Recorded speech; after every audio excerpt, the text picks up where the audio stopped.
WhatsApp everyone, welcome back to the channel. तो हम लोगों ने स्टार्ट किया था गुडविल, जिसमें मैंने आपको एवरेज प्रॉफिट मेथड के कुछ पर्टिकुलर बेसिक्स समझाए थे। आज मैं आपको एवरेज प्रॉफिट मेथड की कुछ इंपॉर्टेंट एडजस्टमेंट्स कराने वाला हूं, जिसमें बहुत मार्क्स कटते हैं और ये काफ़ी इंपॉर्टेंट है, बच्चों को समझने में बहुत प्रॉब्लम आती है। तो आइए आज एडजस्टमेंट्स करते हैं और एवरेज प्रॉफिट को करते हैं समाप्त, फिर हम सुपर प्रॉफिट की तरफ चलेंगे। और अभी मुझे जल्दी जल्दी से आपका सिलेबस कराना है, तो बहुत अच्छे से साथ साथ हम पढ़ते रहेंगे। चलिए लेट्स बिगिन।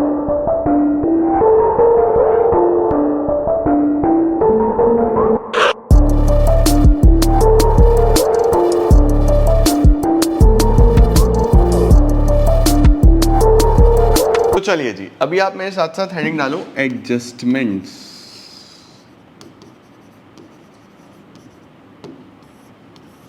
हमें एडजस्टमेंट्स किस तरीके से करनी है, ठीक है। ये देखो, ये जो एडजस्टमेंट्स हैं ये कब होती हैं? टू फाइंड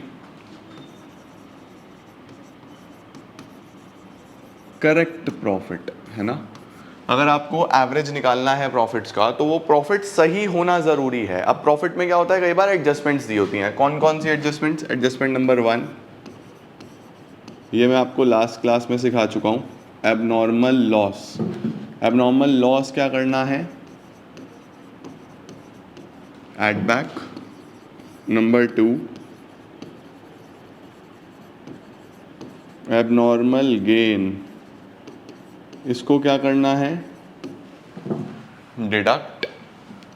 नंबर 3, अब जो हम सीखने वाले हैं वो बहुत इंपॉर्टेंट है, वो आपको बड़े ध्यान से सीखना है, मेरे साथ साथ समझना है, ठीक है। सबसे पहले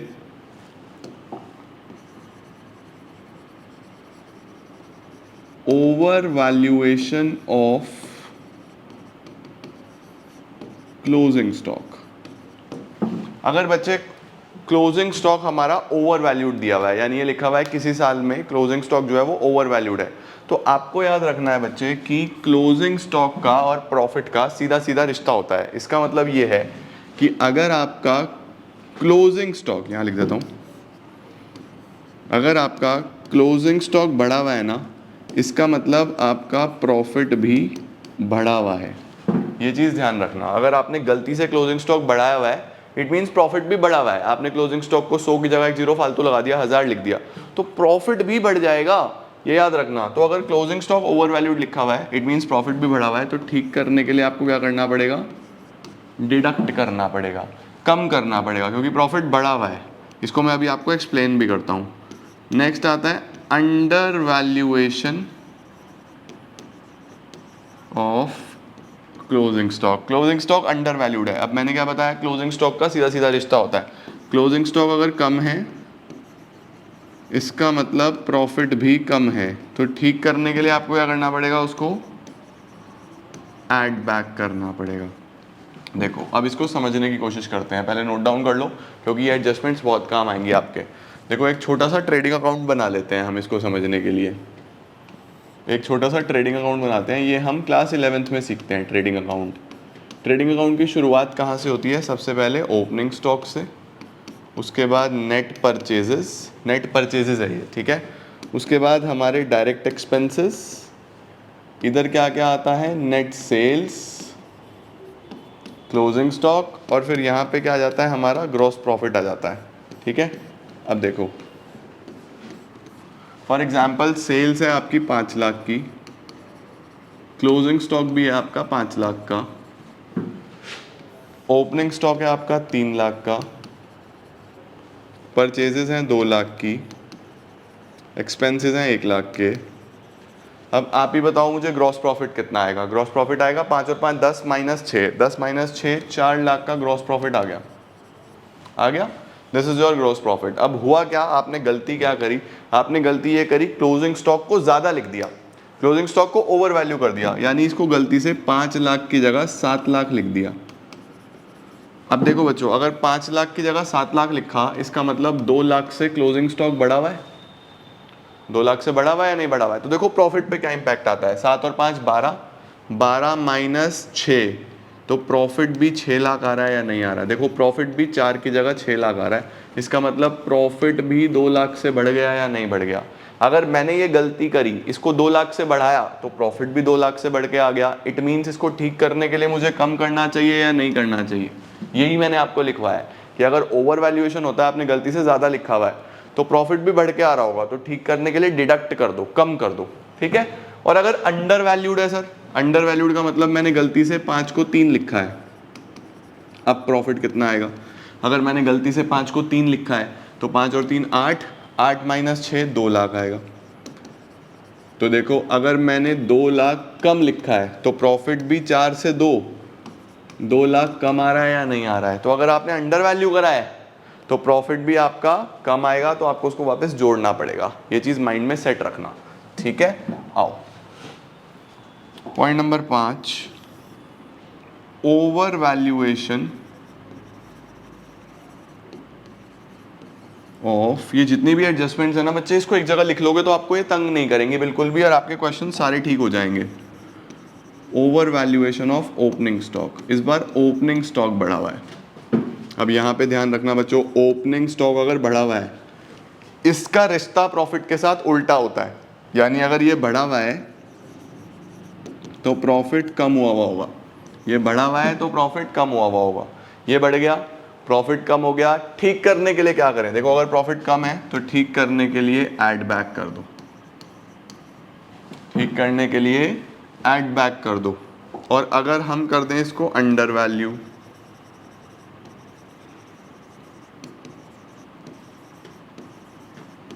under valuation of opening stock,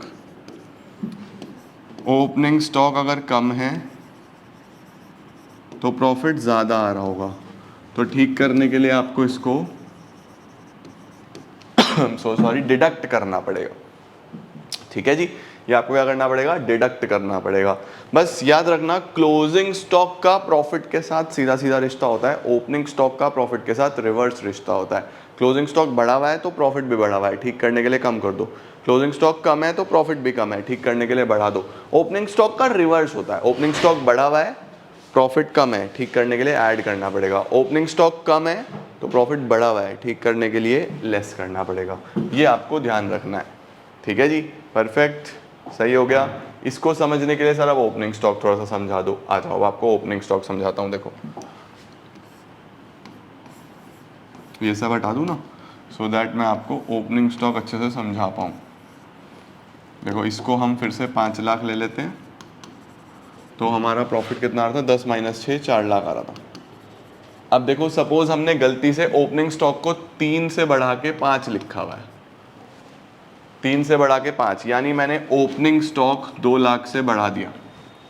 अगर ये 5 हो गया तो देखो 10 में से 5 6 7 8 हटाओ तो ये 2 लाख आ जाएगा। इसका मतलब प्रॉफिट 4 की जगह 2, यानी 2 लाख से कम हो गया या नहीं हो गया। देखो ओपनिंग स्टॉक बढ़ते ही प्रॉफिट कम हो गया, तो हमें ठीक करने के लिए इसको वापस से ऐड करना चाहिए या नहीं करना चाहिए, क्योंकि प्रॉफिट कम आ रहा है। सिमिलरली अगर आप इसको कम करोगे, 3 की जगह यहाँ 1 करके देख लो, अगर आप इसको यहाँ पे 1 लाख कर दो, अब प्रॉफिट कितना आएगा, 10 माइनस 1 2 4, ये आ जाएगा 6 लाख। तो देखो अब 4 की जगह 6 आ जाएगा। तो अगर आपने 2 लाख से कम कर दिया तो प्रॉफिट 2 लाख से बढ़ गया, तो ठीक करने के लिए आपको इसको कम करना पड़ेगा। तो यही बेसिक क्राइटेरिया है, बेसिक सिचुएशंस हैं जो आपको समझ में आनी चाहिए अंडर वैल्यूएशन ओवर वैल्यूएशन की। इससे आपको प्रॉब्लम नहीं आएगी और सारी चीज़ें बिल्कुल परफेक्ट चल जाएंगी, ठीक है। नेक्स्ट क्या होता है, अगली क्या एडजस्टमेंट है जो कि बहुत इंपॉर्टेंट है, revenue expenditure charge to capital expenditure. ये बहुत इंपॉर्टेंट है बच्चा, दिस इज सावधान इंडिया सवाल। Revenue expenditure charge to capital expenditure, sir इसका क्या मतलब है, what is the meaning of revenue expenditure charge to capital expenditure.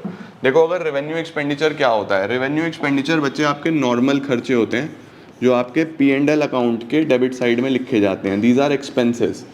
Capital expenditure basically आपके एसेट्स होते हैं जो बैलेंस शीट में लिखे जाते हैं।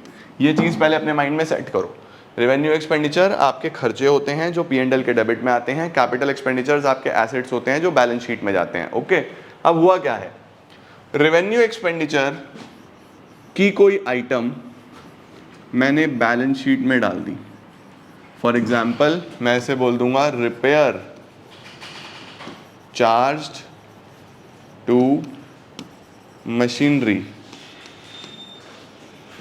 हमने रिपेयर को कहाँ चार्ज कर दिया, रिपेयर चार्ज टू मशीनरी। देखो रिपेयर एक खर्चा था, वो आपको खर्चे में लिखना था, आपने खर्चे में नहीं लिखा, गलती से एसेट में लिख दिया। अगर आपने ये गलती करी तो इसका इम्पैक्ट क्या हुआ, अगर आपने खर्चे में नहीं लिखा, खर्चे में नहीं लिखा तो क्या आपका एक्सपेंस कम हो गया, ये गलती है आपकी, था ये खर्चा, आपने इसको खर्चे में नहीं लिखा, इसको गलती से बैलेंस शीट में लिख दिया, इसको मशीनरी मान लिया, तो एक्सपेंस कम हो गया बच्चे। एक्सपेंस कम होने से क्या होता है, प्रॉफिट बढ़ जाता है भाई, जितना कम खर्चा उतना ज़्यादा प्रॉफिट, सीधी सीधी सी बात है। तो अगर खर्चा कम हो गया, प्रॉफिट बढ़ गया, तो ठीक करने के लिए उस प्रॉफिट को कम करूँ या नहीं करूँ, तो मुझे क्या करना पड़ेगा, इसको सबसे पहले तो डिडक्ट करना पड़ेगा, ये चीज़ ध्यान रखो, क्योंकि खर्चा कम लिखा था तो प्रॉफिट बढ़ा हुआ था, तो ठीक करने के लिए उसको क्या करना पड़ेगा, पहले माइनस करना पड़ेगा। दूसरी चीज़ क्या होती है, जब आपने इसको मशीनरी माना है ना, जब आपने इसको मशीनरी माना है तो आपने इस मशीनरी पे डेप लगाया होगा, अगर क्वेश्चन में गिवन हुआ तो, अगर क्वेश्चन में गिवन हुआ सिर्फ तभी, अदरवाइज नहीं, अदरवाइज सिर्फ आपको यही छोड़ दोगे। लेकिन अगर ये लिखा हुआ है कि आपने रिपेयर को मशीनरी माना और उस मशीनरी पे डेप लगा दिया, तो अगर आपने उस पर डेप लगाया तो डेप्रीसिएशन क्या है, डेप्रीसिएशन से आपने अपना खर्चा बढ़ाया हुआ है, जबकि एक्चुअल में वो मशीन था ही नहीं, वो रिपेयर था बेटा, लेकिन आपने गलती से मशीन बना लिया। पहली गलती तो ये करी, मशीन बनाया तो आपने उस पर डेप भी लगा दिया। दूसरी गलती तो ये करी, तो पहली गलती मैंने ये सुधारी कि मैंने जब इसको एक्सपेंस माना ही नहीं तो मेरा एक्सपेंस कम हो गया था, तो प्रॉफिट बढ़ गया था, तो ठीक करने के लिए मैंने पहले तो प्रॉफिट कम करा। दूसरा जो मैंने इस पर डेप लगाया हुआ है वो अननेसेसरी खर्चा बढ़ाया हुआ है, खर्चा बढ़ने से मेरा प्रॉफिट क्या हुआ हुआ है, इस सिचुएशन में कम हुआ हुआ है, तो डेप्रीसिएशन को मैं ऐड बैक करूंगा, मैं ऐड बैक कर दूंगा कौन से वाले अमाउंट को, डेप के अमाउंट को। एक चीज़ छोटी सी और याद रखना बच्चे, ये ना एडजस्टमेंट्स यूजुअली एक साथ आती हैं, तो अगर ऊपर वाली माइनस हुई है तो डेप प्लस होगा, ऊपर वाली प्लस हुई है तो डेप माइनस होगा, वो मैं अभी आपको समझाता हूँ इसके बाद। पहले आप ये नोट डाउन करो, ये बहुत इंपॉर्टेंट है, इसको बड़े ध्यान से समझना है। देखो हुआ क्या है, रिवेन्यू एक्सपेंडिचर मैंने गलती से कैपिटल एक्सपेंडिचर मान लिया, यानी मैंने किसी खर्चे को एसेट मान लिया। खर्चा नहीं माना, इट मीन्स खर्चा कम हुआ हुआ है, खर्चा कम है तो प्रॉफिट बढ़ गया, गलत बढ़ा है, इसको हटाओ, इसे हटा दिया। एसिड माना तो मैंने उस पर डेप लगाया हुआ था, डेप ने मेरा प्रॉफिट कम कर दिया, जबकि वो डेप था ही नहीं, तो सही करने के लिए बढ़ाओ, ऐड कर दिया। ठीक है, अब इसका रिवर्स आता है आपके एक और केस, जिसको हम क्या बोलते हैं, capital expenditure charged to revenue expenditure. देखो कैपिटल एक्सपेंडिचर को रेवेन्यू एक्सपेंडिचर मान लिया, यानी एक machinery treated as repair, for example ऐसा लिखा हुआ, मशीनरी एक कैपिटल एक्सपेंडिचर है, एक एसेट था, इट इज गलती से चार्ज टू रिपेयर, हमने इसको एक खर्चा मान लिया, हमने इसको एक एक्सपेंस मान लिया, यानी हमने बैलेंस शीट वाली चीज़ को खर्चे में डाल दिया। अब सोचो, अगर आपने बैलेंस शीट वाली चीज़ को खर्चे में डाल दिया तो इससे क्या इम्पैक्ट आया, क्या इससे आपका एक्सपेंस जो है वो बढ़ा हुआ है, इससे आपका एक्सपेंस बढ़ा हुआ है।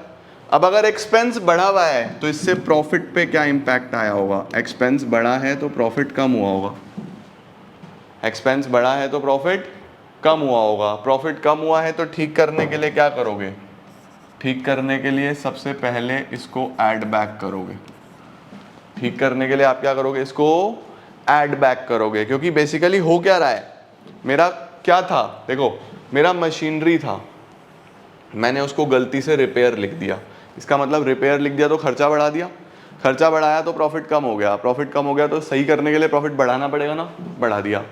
दूसरा क्या हुआ होगा, अब रिपेयर से मैंने जब हटाया इसको, क्योंकि ऐड बैक करने का मतलब मैंने रिपेयर से हटा दिया, इसका मतलब अब मैंने इसको मशीनरी बनाया, मशीनरी अगर मैंने इसको बना दिया तो अब इस पर डेप लगना चाहिए, जब मैंने ठीक कर दिया तो अब इस पर डेप्रीसिएशन जो है वो लगना चाहिए, डेप्रीसिएशन लगेगा तो प्रॉफिट को कम करेगा, तो डेप को क्या करना है, आपको डिडक्ट करना है, माइनस क्या करना है आपको, डेप्रीसिएशन का अमाउंट। देखो मैं आपको ये समझाना चाह रहा था कि इसके अंदर ना दो चीज़ें होती हैं।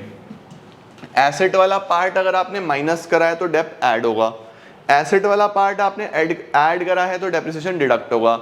ये चीज़ अपने माइंड में सेट रखना, क्योंकि ये जो दो एडजस्टमेंट्स है ना ये पक्का एग्जाम में आती हैं। ये देखो, revenue charge to capital, capital charge to revenue, this is very very important और एग्जाम में पक्का आएगी।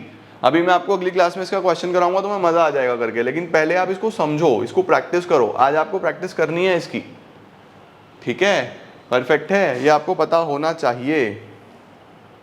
6, 5, 4, 3, देखो ये सारी एडजस्टमेंट्स हैं बच्चे जो हमारे पास इसमें देखने को मिलती हैं। एबनॉर्मल लॉसेस, एबनॉर्मल लॉसेस कौन कौन से होते हैं? जैसे हमारे पास कोई लॉस बाय फायर दिया हुआ है, loss by fire, loss by theft, voluntary retirement compensation,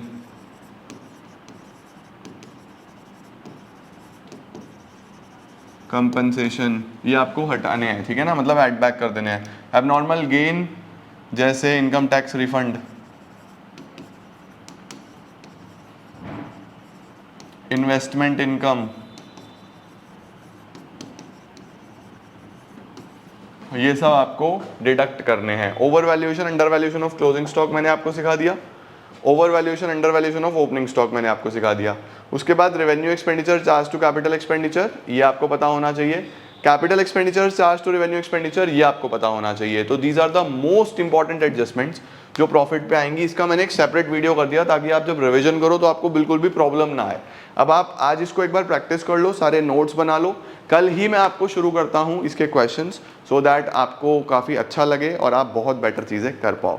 thank you so much everyone for joining in. इसी तरीके से पढ़ते रहो, आगे बढ़ते रहो। I am gonna see you all super soon, till then take care, bye bye.